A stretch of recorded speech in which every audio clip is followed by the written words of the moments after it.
Vayamos a Venezuela y quiero preguntarte porque escribiste este fin de semana sobre Venezuela de nuevo, sobre las negociaciones, Tarde de Perro, titulaste la columna haciendo referencia o parafraseando una película en la historia del cine con Al Pacino.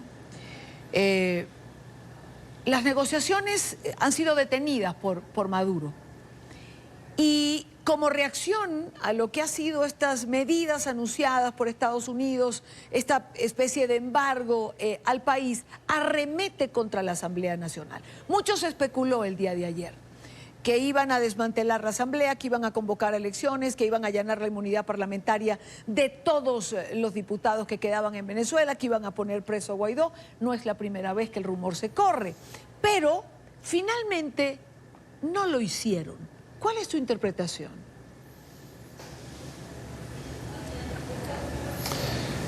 Bueno, el régimen constantemente, frente a sus decisiones de represión, le toma la temperatura al agua, pongámoslo así, antes de actuar, y ve si hay probabilidades de éxito o de fracaso con eso.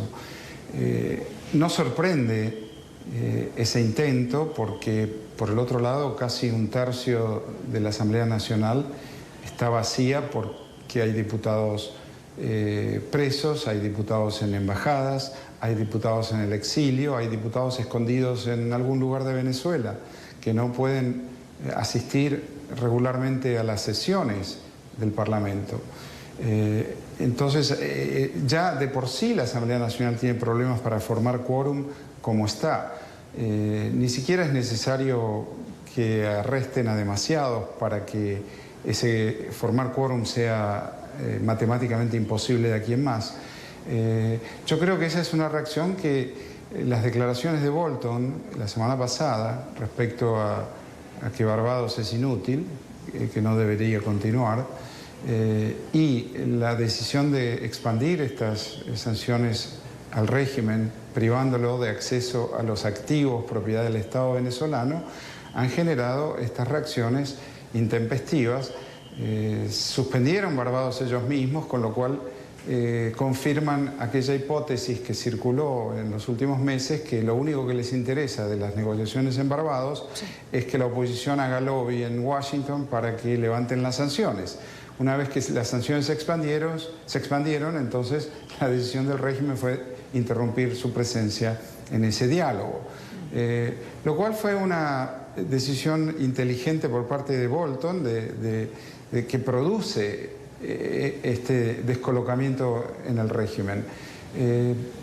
Yo creo que puede suceder que clausuren definitivamente la Asamblea Nacional o no. Pero por el otro lado, el régimen ha perdido cohesión, no tiene cohesión como organización.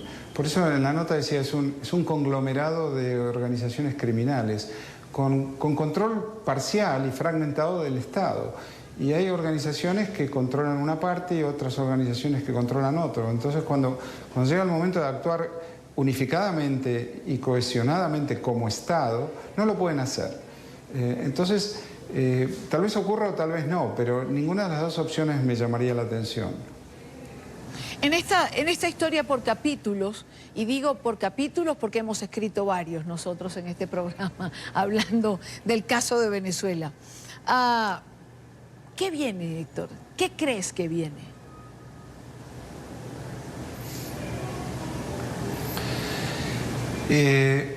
Yo creo que lo que viene es que Maduro tiene los días contados. Maduro es un pasivo para el chavismo hoy por hoy. Y lo que temo es que el régimen se recicle, cambie una cara por otra, sin Maduro haya otro y eso le permita continuar. Se habla mucho de que el problema es Maduro, y el problema no es solamente Maduro, el problema es un régimen criminal. Y cambiar a Maduro, que parta Maduro para que continúe otro y eso le vuelva a dar oxígeno al régimen, así como tantas instancias de diálogo le dieron oxígeno, no es un escenario positivo. Eso es lo que temo y yo creo que eso es lo que van a intentar.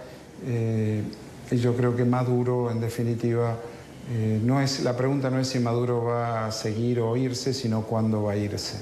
Y no te voy a despedir sin hacerte una pregunta, porque cuando veo Venezuela, veo lo que ocurre en Venezuela, la destrucción de Venezuela.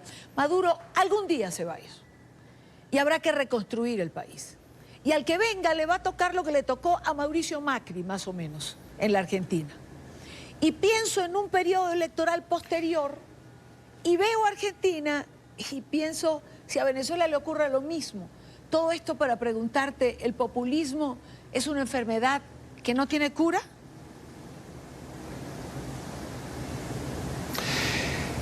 Yo soy algo agnóstico en cuanto al uso de la palabra populismo. Yo creo que la realidad por un lado, la realidad argentina y la de Venezuela son completamente diferentes. Y también creo que el kirchnerismo, y nunca los he votado ni los he apoyado, y he escrito centenares de artículos como opositor al kirchnerismo. Así todo, no creo que el kirchnerismo sea estrictamente comparable al chavismo. El chavismo en sus orígenes sí podría ser llamado populista, pero en el camino se transformó en un conglomerado criminal. No hay ya política, no hay base, no hay movilización, lo que hay son los negocios ilícitos, la minería ilegal, la cocaína, el contrabando, el tráfico de armas, el tráfico de personas, etc. Como sucedió en la Cota 905, que es la ilustración más acabada de lo que es ese régimen. Dos facciones criminales se enfrentan, y una es el FAES, supuestamente oficial, la otra es un colectivo, y Maduro ordena al FAES retirarse para que termine una virtual guerra civil con oficiales de la policía judicial parapetados detrás de unas mamparas, de unos muros, por las balas, ¿verdad? Sin poder de fuego frente a esos grupos irregulares. Eso es el régimen, esa es la descripción del régimen. No es Argentina, al menos no todavía, y yo creo que no lo va a ser por un dato estructural fundamental, que es que Venezuela derivó en eso porque la riqueza de Venezuela siempre estuvo en manos del Estado. Y quien se apropiara del Estado se apropiaba de la riqueza. Y en esta ocasión se apropió un partido que derivó en una organización criminal. En Argentina la riqueza está en manos privadas. Y entonces tener control del Estado no necesariamente significa tener control de la riqueza. Ahora bien, si estos kirchneristas que amenazan con nacionalizaciones lo cumplen, bueno, entonces sí estaríamos acercándonos a esa realidad venezolana. Simplemente pienso que es poco probable que puedan hacerlo. Ojalá no ocurra. Héctor, como siempre, un gusto tenerte en el programa. Gracias por acompañarnos. Gracias a vos, Idania, hasta siempre. Vale.